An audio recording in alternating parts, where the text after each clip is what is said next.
Good morning. Good morning. Good morning. Good morning. It is Sunday, Sunday the 23rd. Here, it's a thank you Sunday. That's how we do it. Thank you. Thank you. Thank you. Thank you. Thank you. Um, and since it's a thank you Sunday, what I hate to say it like that. Am I being too loud? What do you have to be thankful for, everybody? Well, let's start off. Let's start off with countries. Let's start off. So let's begin with A.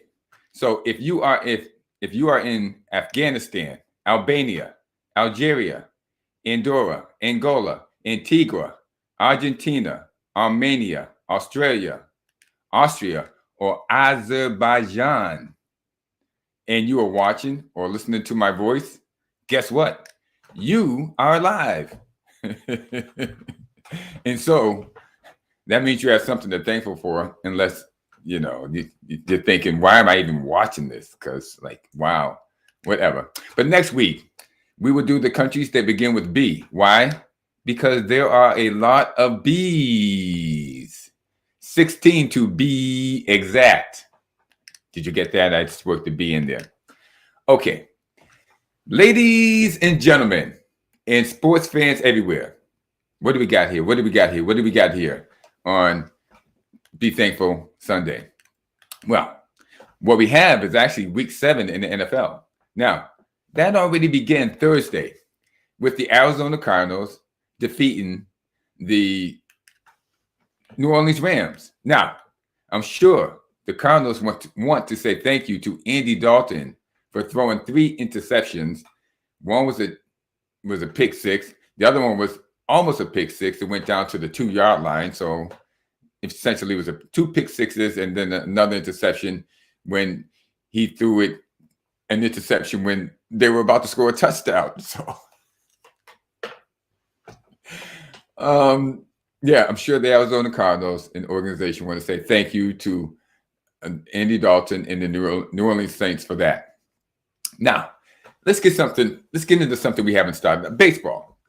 In baseball, Major League Baseball, we're going down to the World Series. We've gone down from, the division championships to this championship, and now we're at the end, basically. There's 4 teams left. There's the New York Yankees and the Houston Astros, and there's the San Diego Padres and the Philadelphia Phillies. Let's start with the American League. Now, the American League is the New York Yankees versus the Astros there, the Houston Astros. And the Yankees are in big trouble, like really big trouble. The Astros lead that series 3-0. They won yesterday. They won the first 2 in Houston. Then they went to New York, and they won in New York yesterday. I don't know how New York is, first the Mets get bounced out. Now the Yankees are about to get bounced out. But anyway, I digress. What I'm saying is that they're down 3 games to 0. And only one team has ever come back from 3-0. And the Yankees know them well because they did it to the Yankees. That team was the Boston Red Sox. That's right, the Boston Red Sox, 2004, came back from a 0-3 deficit and beat the Yankees 4-3. Now, can it be done? Yes, it can be done. Will it be done? Well, seeing as it has only happened one time out of 1,000, over 1,000, I'm sure it's been over 1,000 7-game series. One time, I say in New York, Tony Soprano style, forget about it. Yeah, forget about it. It's not going to happen. As a matter of fact, they play another game tonight at 7:00, and the Yankees better watch out because the Astros might have a broom out for them, and it might be a sweep, and it's going to get ugly in New York if the Yankees get swept 4-0. I got to say this though. Now, I did a podcast back in September, of which I talked about the Yankees. They were doing pretty well back then. Actually, they had just come off the All-Star break. So it would be August. I did a podcast in August in which I talked about nobody was afraid of the Yankees. And the reason being was because Brian Cashman spends more time, energy, and money on getting players who can hit the ball than he does on pitching. Now you would think, they have this Gerald Cole, and another high price pitcher, but no, pitching is everything in baseball, and it's good to get young arms. Gerald Cole is an older arm. The Yankees have not been able to pick a good pitching prospect or get a good young pitching prospect, and I can't remember how long. Definitely not since Brian Cashman's time. That being said, without young arms in the playoffs and in the World Series, you can't win.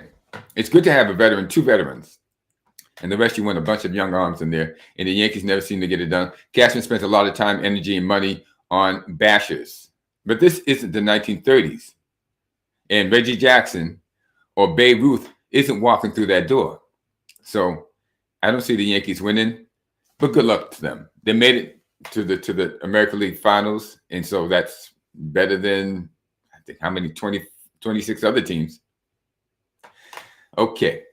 In the other league, the Philadelphia Phillies are playing the San Diego Padres.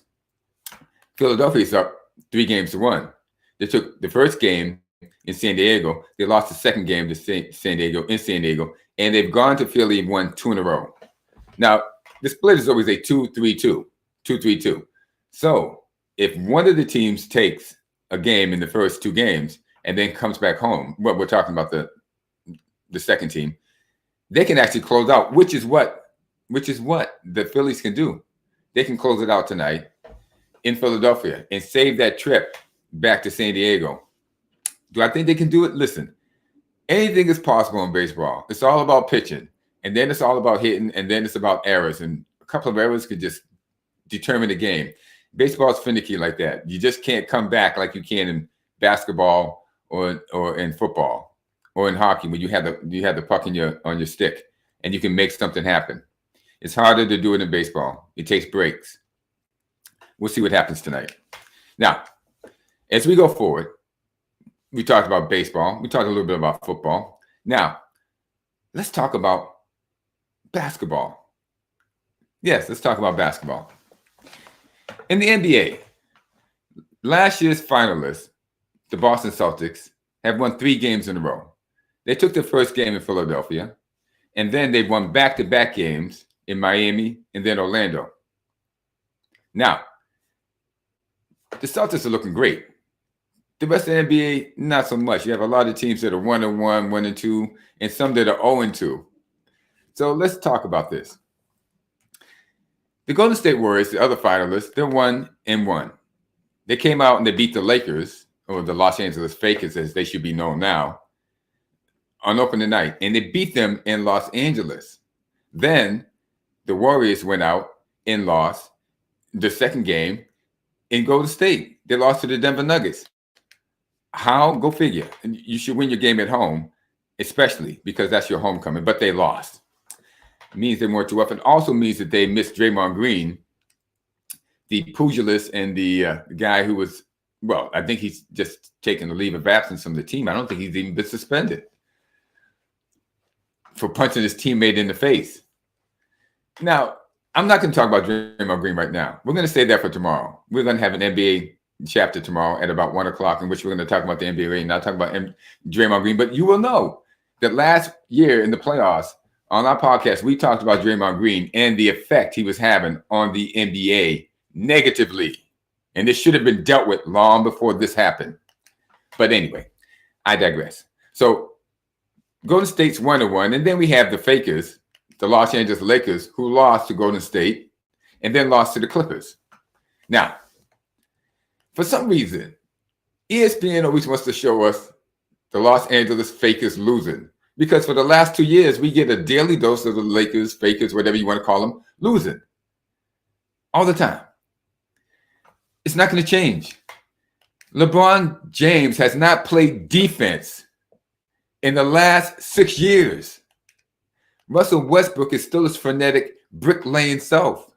He'll throw the ball up there and try to get his own rebound. And Anthony Davis, he looks lost because LeBron expects him to play defense for him, and Westbrook expects him to go get his rebounds. So between the two of them, Anthony Davis doesn't know what he's doing out there. He can't get his own shot because whenever he takes the shot himself, the other two start frowning because they didn't take the shot. So we have a mess out there in LA. It's a comedy show, and it's one of the best shows of comedy that's on television now. So whenever you can, tune on to watch the Lakers lose so you can laugh at how they do it. I am thankful for that. Thank you very much. Maybe I should congratulate ESPN on that for showing that, because every other day I get to watch the Lakers lose on national television. Oh my God. Okay. As we talk about, let's get the ball rolling with the thank yous. Okay.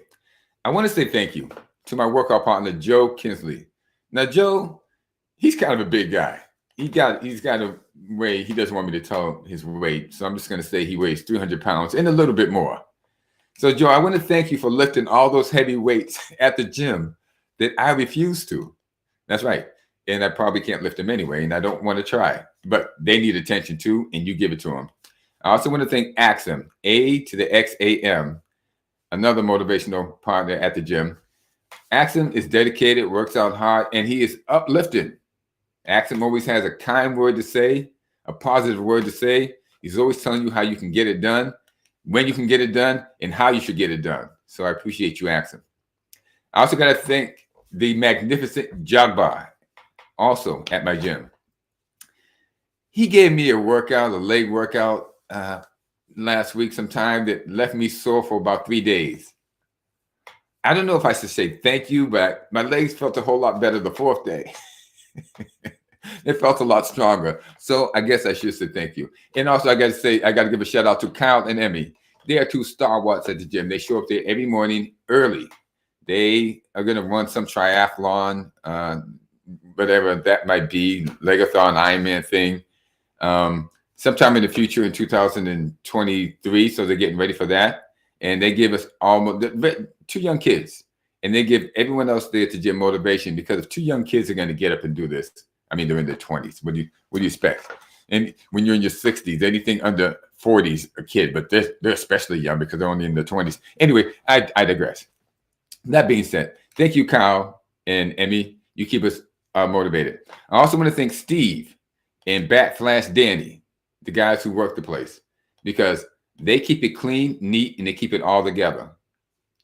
They do it for us. And I can't express my appreciation enough for all that you guys do, especially just being awake at that time in the morning and being alert. You guys are fantastic. Finally, I'd like to thank Sue Allen of the St. Brendan's Parish. Sue and me went down to the Methadone Mile last Tuesday. There's a Methadone Mile in Boston. It is horrendous, terrible, disgusting. It's where they put all the homeless and the people that are getting methadone each and every day, and they just walk back and forth all drugged up. Anyway, me and Sue went down there and we gave out crosses. Now these crosses have been blessed by 2 priests and sprinkled with holy water. So we gave them out, and it's up to God to do the rest of the work. He asked us to do it, and so we did it. I want to thank Sue because she assisted me on that, and we also work together on Mondays when we give out communion at a assisted living home in Dorchester. So Sue, get your rest. And thank you very much for always being there when I get when I get inspiration to do something amazing with Grace. And that's it for today. It's Clay Morris for Amazing Grace Sports Network. I want to encourage you to say thank you to people, places, or things. Get it out. You have this. You could be thankful for the day. Thank you for your car working. You could be thankful for your mechanic. Thank you for your baker. Thank you for the person who gets you your donuts and your coffee at Dunkin' Donuts. If you ever ask them their name, I want to give that a shot. Okay. You can say the person who opens the door for you at work, or the person who gets all your data together. Me, I guess I got to say thank you to almost everybody, because everybody helps me. Even the people at the assisted living home, they give me motivation to go out and do things and be a help to them. They also do things for me. So again, I'd like to thank all of you for showing up, tuning in. Be sure to like and subscribe and leave your own thank yous. Get it out there. Get it out into the world, into the cosmos, where it can do some good. It will do good. Have a good day, everybody. Enjoy your NFL day. And go Celtics. Go Golden State. I want to thank all the athletes that we watch. Yes, that includes even on the Lakers. Without you, we wouldn't have entertainment. But anyway, I want to thank all the athletes for everything you put into it. Thank you very much. You football players, thank you very much. Basketball players, thank you very much. Baseball players, hockey players, cricket players, thank you very much. Have a good day, everybody, and goodbye.